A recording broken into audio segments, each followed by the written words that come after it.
Oj, det här är ju gott. Synd att inte så många fick köpt den innan vi blev bannad, men nice.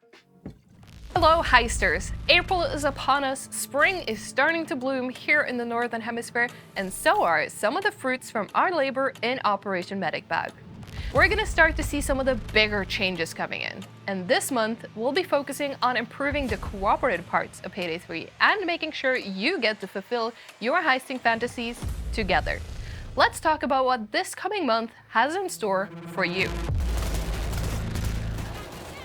Starting off with the big one, the first version of Quickplay is now ready to be deployed. This feature will prioritize putting you with other heisters in ongoing games or lobbies, assuming their matchmaking is set to public. This is just the first iteration of Quickplay. We will continue improving it and work to add things like filters for playing stealth and loud and other conditions, so you can customize the type of gameplay experience you are looking for. And to continue the focus on heisting together, you will now be able to choose to stay in a party with the people you just played a heist with. It's a simple yet so important feature to help create that foundation that empowers you to build lasting relationships with like-minded heisters. Take a chance, add a friend. Who knows, maybe you'll make a friend for life. Or maybe an enemy. That is what heisting is all about.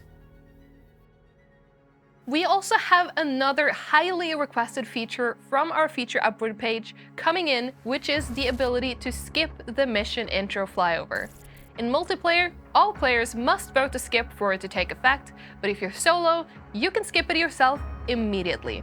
If you go into your game settings, you can enable Remember Skip Intro Sequence, and this will allow you to skip it every time. As easy as... That's the penthouse's main entrance. We also have a little bit of new content for you this time. You may remember reading about our next throwable in a blog post. Well, now it is finished and on its way to an armory near you. I'm of course talking about the shock grenade.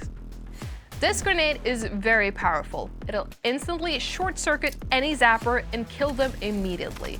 Likewise, shields are huge and metal, making them highly conductive, meaning their users will suffer equally catastrophic results as their zapper brothers. For everyone else, the shock will disable them for several seconds, allowing the enterprising heister to take advantage of their temporary inaction with lethal force. The grenade sits active on the ground for a short while, making this new grenade a great crowd control option, either relieving pressure or allowing you to deal with a big pileup of enemies on your own time. The last topic for today is maybe not as noticeable as a new grenade, but it is still worth talking about, and that is that we will be implementing fixes for the most commonly recurring crashes.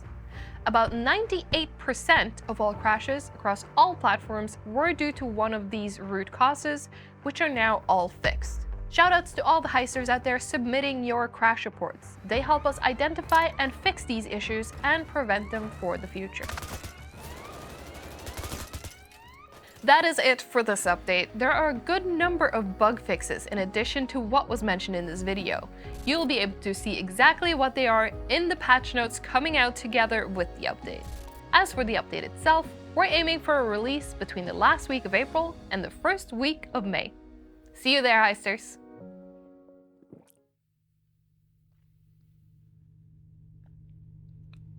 Fan, var det säkert att dricka de här?